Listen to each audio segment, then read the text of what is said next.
Hello my dear student, कैसे आप लोग। मैं आशा करता हूँ आप लोग अच्छे होंगे, स्वस्थ होंगे और अपने पढ़ाई में व्यस्त होंगे। मैं आपको आज 2026 से 27 के लिए जो क्लास 10th में साइंस पढ़ना है उसका सिलेबस, एक एक सिलेबस एग्जाम पैटर्न है ना, यानी सिलेबस जो नया सिलेबस हम लोग के पास है वो सिलेबस, उसके बाद इसका एग्जाम पैटर्न है ना, इसमें क्या है, कौन सा बुक हमारे लिए बेस्ट होगा, सो और रिजल्ट कैसे 95% प्लस ला सकते हैं उसके बारे में हम लोग आज देखेंगे। जो हमारे क्लास 10 का यानी 10वीं का जो है साइंस का होगा बिहार बोर्ड मैट्रिक परीक्षा 2027 के लिए, है ना, 26 से 27 के लिए, इस पे हम लोग देखेंगे। तो हम लोग देखते हैं कि क्या सब इसमें जो है हम लोग को जानकारी चाहिए, क्या हम लोग को करना है ना। सबसे पहले जो हम लोग के पास जो है साइंस का 3 भाग होता है। पहला जो भाग होता है उसका नाम है भौतिक विज्ञान, है ना, जिसको हम लोग फिजिक्स कहते हैं। क्या कहते हैं? फिजिक्स। दूसरा जो विज्ञान है उसको बोलते हैं रसायन विज्ञान, है ना, जिसको केमिस्ट्री कहते हैं। और तीसरा जो विज्ञान है उसका नाम है जीव विज्ञान, जिसको हम लोग बायोलॉजी कहते हैं, है ना। आप लोग जानते हैं, क्योंकि हम लोग जो भी साइंस में क्या है, साइंस में 3 चीज पढ़ना है, कुछ सजीव के बारे में पढ़ना है, कुछ निर्जीव के बारे में पढ़ना है। तो फिजिक्स जो है आपका भौतिकी और रसायन शास्त्र, इसमें निर्जीव के बारे में पढ़ना है, और जीव विज्ञान में हम लोग को सजीव के बारे में पढ़ना है ना। तो हमारे साइंस के जो है 3 भाग है, एक भौतिकी है, दूसरा रसायन विज्ञान है, और तीसरा जो है सो क्या है, जीव विज्ञान है ना। अब देखिए क्या है कि हम लोग को यहाँ जो एग्जाम का पैटर्न है कि हम लोगों को 100 नंबर का परीक्षा जो है साइंस का होगा, 100 नंबर का परीक्षा साइंस का होगा। इस 100 में, इस 100 के परीक्षा में क्या है, इस 100 के परीक्षा में, है ना, जिसमें आपको बोर्ड द्वारा लिखित एग्जाम जो होगा सो 80 नंबर का होगा, और प्रायोगिक परीक्षा जो होगा प्रैक्टिकल का, ये 20 मार्क्स का आपके स्कूल में होगा, है ना। ये आपको परीक्षा बाहर देने की जरूरत नहीं है, ये आपके स्कूल में होगा। और इस 20 मार्क्स में से आपको स्कूल 18 या 19 या 20 नंबर तक आपको स्कूल दे देगा, है ना। अब रह गया बात 80 नंबर पे, हम लोग बात करेंगे 80 नंबर कैसे लाया जाए, और इसके लिए क्या क्या पढ़ना पड़ेगा हम लोग को। जो बोर्ड एग्जाम लेगी, लिखित एग्जाम ये होगा, है ना। अब देखिए क्या है कि इसमें कुल जो प्रश्न हम लोग को पूछा जाएगा ऑब्जेक्टिव का, एग्जाम जो है दो टाइप में होते हैं। एक होते हैं ऑब्जेक्टिव का प्रश्न, और दूसरा जो होता है सब्जेक्टिव प्रश्न होता है। तो हम लोग सब्जेक्ट वाइज ऑब्जेक्टिव देखेंगे। ऑब्जेक्टिव हम लोग को 80 पूछेगा। कितना पूछेगा? 80 ऑब्जेक्टिव में से हम लोग को बनाना है 40, और ये 40 जो ऑब्जेक्टिव होंगे सब एक एक मार्क्स का होगा, है ना। और ये हम लोग को 40 नंबर देकर जाएगा, ये हम लोग को 40 नंबर देकर जाएगा। कहने का मतलब ये हुआ कि प्रश्न 80 होगा, इसमें से जो हमें बनाने आता है उसमें से हम लोग को 40, जो आपको इच्छा हो, जो आपको बनाने आता हो, 40 ऑब्जेक्टिव हम लोग बनाएंगे। अब देखिए फिजिक्स में जो है लगभग आपको 26 ऑब्जेक्टिव पूछता है, फिजिक्स से लगभग 26 ऑब्जेक्टिव पूछता है। केमिस्ट्री से लगभग आपको 27 ऑब्जेक्टिव पूछता है, और बायोलॉजी से लगभग 27 ऑब्जेक्टिव पूछता है ना। यानी फिजिक्स से आपको 26 ऑब्जेक्टिव, केमिस्ट्री से 27 और बायोलॉजी से 27। इस टोटल 80 के ऑब्जेक्टिव में आपको आपका जो इच्छा हो आप 40 ऑब्जेक्टिव बनाएंगे, है ना। तो ये हुआ ऑब्जेक्टिव का। इसके बाद जो है सो हम लोग देखते हैं सब्जेक्टिव, जिसको वर्णनात्मक यानी लिखने वाले प्रश्न बोलेंगे, जो 40 नंबर का हमको पूछा जाएगा, है ना। ये भी क्वेश्चन होंगे 80 नंबर का, जिसमें से हम लोग को बनाना है मात्र 40 नंबर, जिसमें फिजिक्स है, पहला सब्जेक्ट फिजिक्स है। फिजिक्स में आपको जो है लघु उत्तरीय प्रश्न जो है सो 4 बनाना है, सब 2-2 नंबर का, 2-2 मार्क्स का होगा। टोटल में आके 8 मार्क्स आपको मिलेंगे। इसमें क्वेश्चन आपको रहेगा 8 में से आपको बनाना है 4 8 लघु उत्तरीय क्वेश्चन आपको पूछा जाएगा। 8 लघु उत्तरीय प्रश्न में से आपको मात्र 4 बनाना है। और दीर्घ उत्तरीय प्रश्न जो होगा, जिसमें आपको जो है एक प्रश्न के लिए आपको 6 नंबर मिलेंगे, ऐसा जो है आपको, यानी 2 प्रश्न आपको मिलेगा, इस 2 में से आप कोई एक आप बनाएंगे जिसके लिए आपको 6 नंबर मिलेगा। यानी कहने का मतलब ये हुआ सब्जेक्टिव में फिजिक्स से 8 नंबर लघु उत्तरीय और दीर्घ उत्तरीय 6 नंबर, यानी 14 नंबर का जो है सो क्वेश्चन पूछा जाता है फिजिक्स से। अब देखिए केमिस्ट्री है, दूसरा सब्जेक्ट केमिस्ट्री है, जिसमें भी 4 लघु उत्तरीय प्रश्न बनाना है, 2-2 मार्क्स का होगा, और ये 8 मार्क्स आपको देगा, है ना। इसमें भी क्या है 8 क्वेश्चन आपको रहेंगे। इस 8 क्वेश्चन में से मात्र 4 क्वेश्चन आपको बनाना है। इस 8 क्वेश्चन में से मात्र 4 क्वेश्चन आपको बनाना है ना। और आपको दीर्घ उत्तरीय प्रश्न जो केमिस्ट्री का जो दीर्घ उत्तरीय प्रश्न होगा वो 5 नंबर्स का होगा, 5 मार्क्स का होगा।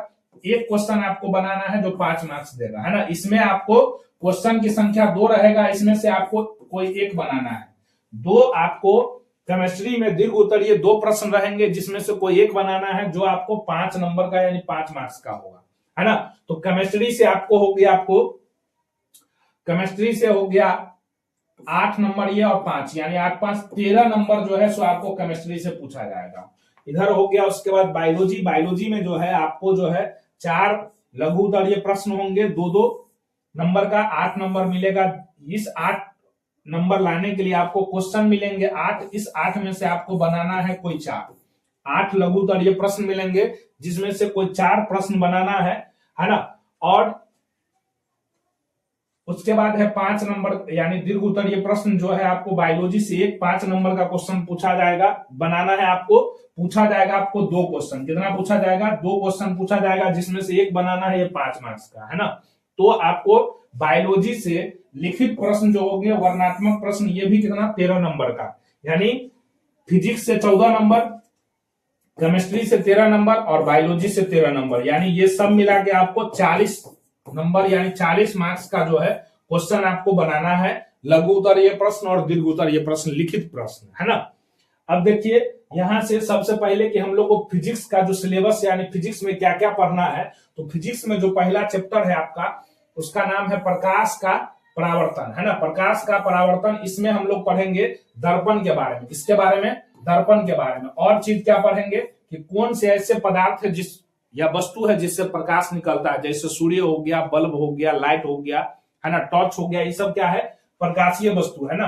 तो प्रकाश के परावर्तन में हम लोग दर्पण के बारे में पढ़ेंगे जिसमें आपको उत्तल दर्पण और अवतल दर्पण के बारे में पढ़ाया जाएगा। उत्तल दर्पण और अवतल दर्पण के बारे में पढ़ाया जाएगा, है ना। दूसरा चैप्टर है प्रकाश का अपवर्तन। दूसरा जो चैप्टर है उसका नाम है प्रकाश का अपवर्तन। इसमें हम लोग पढ़ेंगे लेंस के बारे में। किसके बारे में पढ़ेंगे? लेंस के बारे में, जिसमें आपको उत्तल लेंस और अवतल लेंस, उत्तल लेंस और अवतल लेंस के बारे में पढ़ाया जाएगा, है ना। उत्तल लेंस और अवतल लेंस के बाद इसका उपयोग हम लोग जानेंगे कहां कहां उपयोग करते हैं। वैसे अगर बोला जाए तो हमारे आंखों में जो है जो लेंस रहता है वो होता है उत्तल लेंस, है ना। ठीक उसी प्रकार बहुत सारे उपयोग हम लोग उत्तल और अवतल लेंस का पढ़ेंगे प्रकाश का अपवर्तन में। उसके बाद तीसरा है मानव नेत्र। नाम में मानव नेत्र है, मतलब इसमें आंख के बारे में हम लोग पढ़ेंगे।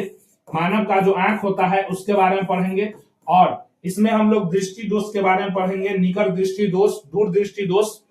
कोई भी लोग को, अगर कोई आदमी को नजदीक का चीज पढ़ने में दिक्कत होता है तो उसको कौन सा दृष्टि दोष है, या कोई भी व्यक्ति को अगर दूर का चीज दिखाई नहीं दे रहा है तो उसको कौन दृष्टि दोष है, उस हम लोग जो है मानव नेत्र में पढ़ेंगे। साथ ही साथ हम लोग इसमें जो है सूर्य 2 मिनट, सूर्य के उगने के 2 मिनट पहले और सूर्य के उगने के 2 मिनट बाद सूर्य अगर हम लोग को दिखाई देता है उसके बारे में हम लोग पढ़ेंगे प्रकाश, ये मानव नेत्र में पढ़ेंगे। इसके बाद है विद्युत धारा। विद्युत धारा मतलब करंट। इसमें हम लोग पढ़ेंगे कौन से पदार्थ चालक होते हैं और कौन से पदार्थ विद्युत के कुचालक होते हैं, है ना। चालक, कुचालक और अर्धचालक के बारे में पढ़ेंगे। क्योंकि देखिए हम लोग जो है, इंसान जो है या लोहा या धातु जो है सो क्या है, सो विद्युत का सुचालक है ना। और लकड़ी, रबर, ये सब क्या है, विद्युत के कुचालक। विद्युत के बारे में हम लोग सब कुछ पढ़ेंगे चौथा चैप्टर में, है ना।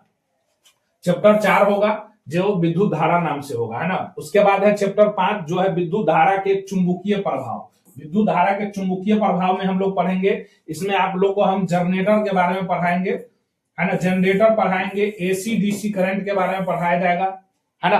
तो ये है विद्युत धारा के चुंबकीय प्रभाव। छठा जो चैप्टर फिजिक्स में पढ़ना है उसका नाम है ऊर्जा के स्रोत। ऊर्जा के स्रोत की ऊर्जा हम लोग को कहां कहां से मिलता है। जैसे सूरज से आने वाले जो प्रकाश है उसको अगर हम लोग यांत्रिक ऊर्जा में बदलते हैं तो वो भी एक सूर्य ऊर्जा कहलाता है। तो ऐसे अन्य सारे सूर्य ऊर्जा हो गया, पवन ऊर्जा हो गया, है ना। तो ऊर्जा के बारे में हम लोग पढ़ेंगे जो होगा चैप्टर 6 फिजिक्स में, है ना। अब हम लोग केमिस्ट्री में देखते हैं क्या क्या पढ़ना है। केमिस्ट्री में जो है पहला चैप्टर उसका नाम है रासायनिक अभिक्रिया एवं समीकरण। रासायनिक अभिक्रिया एवं समीकरण। सबसे पहले बात करेंगे रासायनिक अभिक्रिया किसको कहते हैं। तो हम लोग जानते हैं कि जैसे मान के चलिए चाय, चाय में क्या है कि दूध में चीनी चाय पत्ती मिला के अगर उसको उबालते हैं, गर्म करते हैं, तो जो नया चीज बनता है उसको बोलते हैं चाय। तो इसमें हम लोग पढ़ेंगे अभिकारक के बारे में। अभिकारक क्या होता है, तो जो भी चीज रासायनिक अभिक्रिया में भाग लेता है उसको अभिकारक बोलते हैं। और अभिकारक के बाद, अभिक्रिया के बाद जो बनता है उसको प्रतिफल या उत्पाद कहते हैं। प्रतिफल या क्या बोलते हैं, उत्पाद बोलते हैं। इसमें हम लोग रासायनिक अभिक्रिया एवं समीकरण में हम लोग समीकरण के बारे में पढ़ेंगे। जैसे जल, जल जो बना होता है हाइड्रोजन और ऑक्सीजन से मिलकर बना होता है, H2O, है ना, जिसमें 2 हाइड्रोजन और 1 ऑक्सीजन के अणु मिलकर के H2O जल बनाते हैं। तो इस सब के बारे में ये रासायनिक समीकरण हो गया, है ना। तो इसके बारे में हम लोग गहरी अध्ययन करेंगे रासायनिक अभिक्रिया एवं समीकरण में। दूसरा जो चैप्टर है अम्ल, क्षार तथा लवण। अम्ल मतलब हो गया ऐसा पदार्थ जो खट्टा हो, जिसका स्वाद क्या हो, खट्टा। क्षार ऐसा पदार्थ जिसका स्वाद क्या हो, कड़वा तीखा हो, है ना। और लवण जो क्या हो, नमकीन हो। हम लोग जो पदार्थ नींबू खाते हैं, है ना, नींबू हो गया, संतरा हो गया, जो स्वाद में खट्टा होता है, इमली स्वाद में खट्टा होता है, तो उसमें अम्ल पाया जाता है। तो अम्ल, क्षार और लवण के बारे में हम लोग पढ़ेंगे दूसरा चैप्टर में। तीसरा है धातु और अधातु। तीसरा जो चैप्टर है उसका नाम है धातु और अधातु। इसमें हम लोग पढ़ेंगे कि कौन कौन धातु है और कौन कौन अधातु है। और एक और चीज पढ़ेंगे जिसका नाम होगा उपधातु। क्या नाम होगा उसका, उपधातु। हम लोग जानते हैं कि सोना, चांदी, लोहा, सोडियम, मैग्नीशियम, ये सब क्या है, धातु है। ऐसे ही हम लोग धातु के बारे में और अधातु के बारे में बढ़िया से कहां पढ़ेंगे, तीसरा चैप्टर में। चौथा चैप्टर है कार्बन एवं उसके यौगिक। कार्बन एवं उसके यौगिक, है ना। हाइड्रोकार्बन इसको बोल सकते हैं हम लोग। हाइड्रोकार्बन जैसे आपको हो गया CH4, ये कार्बन हो गए और ये हो गए हाइड्रोजन, है ना। कार्बन और हाइड्रोजन, इसको जो है टोटल मिला के हम लोग क्या बोलेंगे, मैथेन। क्या बोलेंगे, मैथेन, है ना। तो मैथेन के बारे में, इथेन, मैथेन, अल्कोहल के बारे में, है ना, हम लोग कहां पे पढ़ेंगे, चैप्टर 4 में, जिसका नाम होगा कार्बन एवं उसके यौगिक। पांचवा चैप्टर होगा तत्वों का आवर्त वर्गीकरण। तत्वों का आवर्त वर्गीकरण, क्योंकि देखिए हम लोग अभी जानते हैं कि हमारे पास जो है आपको जो पीरियोडिक टेबल मिलता है उसमें 118 तत्व खोज, 118 से 121 तत्व खोजा गया है। उस तत्व का वर्गीकरण कैसे हुआ है उसके बारे में पढ़ेंगे। जो है ना, या तो सोया हुआ लाइन या खड़ा लाइन में जो है हम लोग पढ़ेंगे, जिसमें क्या है, सोया हुआ लाइन को दर्शाएंगे, उसको बोलेंगे आवर्त। क्या बोलेंगे, आवर्त। और जो खड़ा लाइन मिलेगा उसको बोलेंगे हम लोग वर्ग, है ना।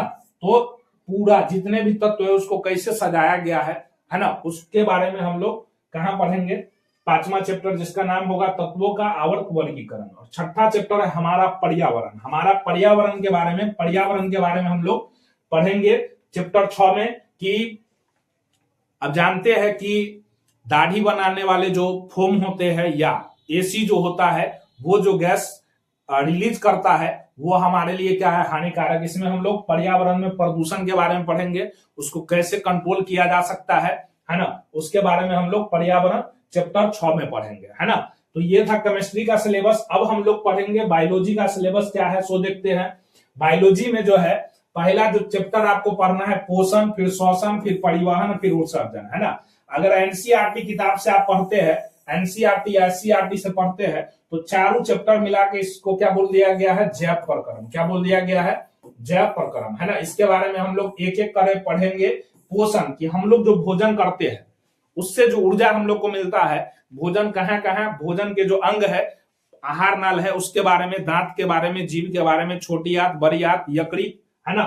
और ग्रंथि के बारे में हम लोग क्या है, पोषण चैप्टर में पढ़ेंगे। दूसरा श्वसन, हम लोग जो सांस लेते हैं या सांस छोड़ते हैं, है ना, सांस लेते हैं या सांस छोड़ते हैं। सांस जो लेते हैं उसको बोलते हैं श्वासोच्छ्वास, सांस छोड़ते हैं उसको बोलते हैं उच्छ्वास, है ना। तो सांस लेने में जब हम लोग जानते हैं कि वायुमंडल में क्या है, नाइट्रोजन की मात्रा सबसे ज्यादा है, तो नाइट्रोजन, ऑक्सीजन और बहुत सारे जो है गैस हम लोग सांस में लेते हैं, है ना। हमारे शरीर को जरूरत होता है ऑक्सीजन का, उसमें से ऑक्सीजन क्या है, छांट लिया जाता है और बाकी चीज को फिर बाहर रिलीज कर दिया जाता है ना। तो श्वसन चैप्टर हम लोग पढ़ेंगे। उसके बाद है परिवहन। देखिए इस चैप्टर में हम लोग पढ़ेंगे आहार नाल के बारे में। आहार नाल यानी पाचन तंत्र के बारे में। इसमें हम लोग पढ़ेंगे श्वसन तंत्र यानी फेफड़ा के बारे में। किसके बारे में, फेफड़ा के बारे में हम लोग इस चैप्टर में अध्ययन करेंगे। जो होगा श्वसन, तीसरा होगा परिवहन, इसमें हम लोग परिवहन में हम लोग पढ़ लेंगे हृदय के बारे में। हृदय के बारे में हम लोग पढ़ेंगे कि हृदय में जो हमारे पास जो है, सो हृदय में दो, एक धमनी और एक सिरा रहता है। तो धमनी से होकर के शुद्ध रक्त पूरे शरीर में जाता है और सिरा से होकर पूरे शरीर का अशुद्ध रक्त आता है। इसमें जो है परिवहन में हम लोग पढ़ेंगे हृदय के बारे में पूरा। उसके बाद है उत्सर्जन। उत्सर्जन मतलब हो गया कि ऐसा चीज जो हमारे शरीर के लिए हानिकारक है उसको निकालना उत्सर्जन कहलाता है। उत्सर्जन में हम लोग इसमें पढ़ेंगे किडनी के बारे में। किसके बारे में पढ़ेंगे? किडनी के बारे में। हम लोग के पास कितने किडनी होते हैं? 2, है ना। तो वही किडनी के बारे में हम लोग पढ़ेंगे। उत्सर्जन चैप्टर होगा बायोलॉजी का चौथा चैप्टर। उसके बाद पांचवा है नियंत्रण एवं समन्वय। नियंत्रण एवं समन्वय, इस चैप्टर में हम लोग पढ़ेंगे कि हमारे बॉडी में कौन कौन हार्मोन बनते हैं। और मस्तिष्क के बारे में इस चैप्टर में हम लोग पढ़ेंगे मस्तिष्क के बारे में। मस्तिष्क हमारा किस प्रकार काम करता है, क्या क्या काम करता है, मस्तिष्क का सबसे बड़ा भाग कौन है और कौन क्या कंट्रोल करता है, उसके बारे में हम लोग कहां पढ़ेंगे? नियंत्रण एवं समन्वय में। इसके बाद है प्रजनन।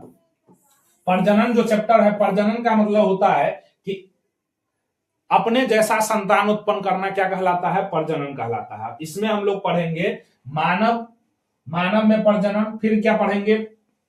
पेड़ पौधा में प्रजनन, जीव में प्रजनन पढ़ेंगे हम लोग, कैसे और किस प्रकार से होता है। प्रजनन में होने वाली बीमारी, प्रजनन से होने वाले बीमारी के बारे में भी पढ़ेंगे हम लोग, चैप्टर 6। उसके बाद 7वां अनुवांशिक एवं जैव विकास के बारे में पढ़ेंगे। अनुवांशिक एवं जैव विकास के बारे में पढ़ेंगे। इसमें हम लोग गुणसूत्र के बारे में पढ़ेंगे। गुणसूत्र यानी क्रोमोसोम। मानव के अंदर क्या है? 23 जोड़ा क्रोमोसोम पाया जाता है। ये इसी के कारण, क्रोमोसोम के ही कारण कोई भी जो मानव है वो स्त्री या पुरुष, है ना, ये लड़का या लड़की डिसाइड होता है। क्रोमोसोम के बारे में 7वां चैप्टर है अनुवांशिक एवं जैव विकास, इसके बारे में हम लोग यहाँ पढ़ेंगे। उसके बाद जो है 8वां चैप्टर जिसका नाम है हमारा पर्यावरण।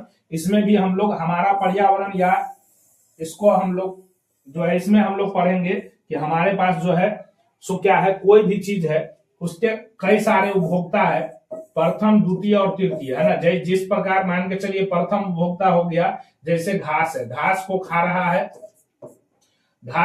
है टिड्डा, है ना। और टिड्डा को, घास को टिड्डा खा रहा है और टिड्डा को क्या खा जाता है? मेढक। तो मेढक हो गया आपको द्वितीय। और उसके बाद जो है सो हम लोग तीसरा जो पढ़ेंगे, मेढक को भी कोई खा जाता है तो ये हो जाएगा तृतीय उपभोक्ता। तो उपभोक्ता के बारे में पढ़। तो हम लोग जो है अब हमारे लिए साइंस पढ़ने के लिए, क्लास 10th में साइंस पढ़ने के लिए कौन सा बुक जो है इंपोर्टेंट होगा उसके बारे में अब हम लोग जानते हैं। तो हमारे पास जो है साइंस के लिए 3 बुक चाहिए। एक चाहिए आपको फिजिक्स, दूसरा क्या चाहिए? केमिस्ट्री, है ना, और तीसरा क्या चाहिए? बायोलॉजी, है ना। अब बुक कौन सा चाहिए? तो या तो आप एनसीईआरटी ले लीजिए, या आप आलोक का बुक जानते हैं आप लोग, आलोक प्रकाशन का बुक आता है। ये 3 बुक आपके पास फिजिक्स, केमिस्ट्री और बायोलॉजी बुक रहना चाहिए, या तो एनसीईआरटी या आलोक का बुक, है ना। अब देखिए क्या है, नोट्स जो है आपको खुद से बनाना है। नोट्स जो है खुद से बनाना है, सेल्फ नोट्स बनाना है। कहाँ पे? नोटबुक में। आपको क्या है, नोटबुक कॉपी में क्या है, नोट्स बनाना है। जो यहाँ पे आपको वीडियो पढ़ाया जाएगा, जो भी चीज, उसको आप वीडियो रोक रोक कर, है ना, एक एक टॉपिक का क्या कीजिएगा, क्वेश्चन बना लीजिएगा। एक एक टॉपिक का क्या बना लीजिएगा? क्वेश्चन बना लीजिएगा।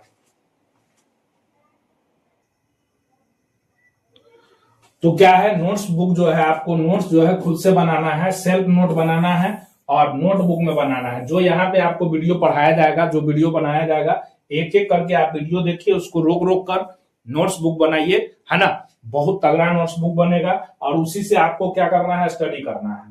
इसके बाद क्या है कि साइंस पढ़ने के लिए आपको समय कितना देना है? देखिए, आपको क्लास के लिए 60 मिनट यानी 1 घंटा आपको क्लास के लिए पर डे देना है ना। क्लास के लिए पर डे देना है। कभी कभी क्लास अगर लंबा चले तो उसके लिए आपको है, जिस हिसाब से क्लास चलेगा उस हिसाब से आपको टाइम देना है। और आपको जो है सो पर डे 1 घंटा जो है यानी 1 आवर जो है 1 घंटा आपको रिवीजन के लिए आपको टाइम देना है ना। रिवीजन के लिए आपको टाइम देना है साइंस पे, है ना। अब देखिए, अगर कोई पूछ रहे हैं आप हमसे कि सर इसमें कौन कौन चैप्टर इंपोर्टेंट है, तो साइंस ऐसा सब्जेक्ट है जिसमें सब चैप्टर क्या होता है, इंपोर्टेंट होता है। इसमें आपको सभी चैप्टर पढ़ना है। तीनों साइंस का जो है, फिजिक्स, केमिस्ट्री, बायोलॉजी के जितने भी चैप्टर है, टोटल मिला के जितने भी चैप्टर है, सब आपको क्या करना है, पढ़ना है ना। उसके बाद देखिए 80/80 लाने के लिए आपको क्या करना है, तो सबसे पहला काम क्या होना चाहिए, आपका जो सिलेबस है उसको अच्छे से आप पढ़ना है। आपके पास बुक है, जो वीडियो बताया जाएगा, एक तो बुक है जो आपको पढ़ाया जाएगा, एक एक चीज को आपको पढ़ना है। उसके बाद दूसरा है क्वेश्चन बैंक से हम आपको क्या करवाएंगे, प्रैक्टिस। क्वेश्चन बैंक और मॉडल पेपर दोनों से आपको क्या करवाया जाएगा, प्रैक्टिस करवाया जाएगा, है ना। क्वेश्चन बैंक में 2011 से लेकर के 2026 तक, 2011 से 2026 तक जो भी क्वेश्चन पूछा गया है, सभी क्वेश्चन को हम लोग, और मॉडल जो आता है बिहार बोर्ड का मॉडल आता है पेपर, उससे हम आप लोगों को क्या करवाएंगे, प्रैक्टिस करवाएंगे। और तीसरा होना चाहिए कि आपको रेगुलर रिवीजन करना है। क्या करना है, रेगुलर रिवीजन करना है। रिवीजन बहुत जरूरी है ना। अगर आप रिवीजन नहीं करेंगे तो क्या होगा, आप जो भी चीज पढ़िएगा वो भूल जाइएगा, है ना। कोई भी चीज, इंसान के पास इतना क्षमता नहीं है कि एक बार पढ़े उसको जमाना जमाना तक याद रख सके, है ना। तो रिवीजन करना बहुत जरूरी है। उसके बाद जो है सो क्या है कि अब टारगेट हम लोग का है कि ये वाला जो है आपका टारगेट हम लोग का है कि आपका सिलेबस जो है उसको कंप्लीट कब तक कर दिया जाए, अक्टूबर तक कर दिया जाए। टारगेट ने पूरा विश्वास के साथ बोल रहे हैं कि आपका जो सिलेबस है वो क्या है, अक्टूबर तक कंप्लीट कर दिया जाएगा, है ना। आप लोग रिवाइज कीजिए 1, 4, 7 के तर्ज पे आप रिवाइज कीजिए। 1 यानी एक दिन, पहला दिन जो पढ़ रहे हैं उसको आप चौथा दिन रिवाइज कर लीजिए, और चौथा दिन जो पढ़ रहे हैं उसको 7वां दिन रिवाइज कर लीजिए। ऐसे करते रहने से क्या होगा कि आपको याद रहेगा। और जब आप पढ़ने के लिए बैठते हैं, मान के चलिए आप पहला चैप्टर पढ़ने के लिए बैठ रहे हैं और 5वां दिन आप पढ़ रहे हैं, है ना, तो क्या कीजिएगा, पहला दिन जो पढ़ा हुआ है, दूसरा दिन, तीसरा दिन, चौथा दिन जो पढ़े हुए आप, उसको एक बार पढ़ लेना है। एक बार आप तो याद करे हुए रहिएगा, पढ़े हुए रहिएगा, एक बार और जब पढ़ लीजिएगा तो 5वां दिन वाला तो पढ़ना ही है। ये जब वापस आप पढ़ते हैं तो आपका रिवाइज होता रहता है, आपको याद करने की जरूरत नहीं होती है ना। इसी के साथ हम लोग क्या है, मिलते हैं अगले वीडियो में, है ना। जय हिंद, जय भारत।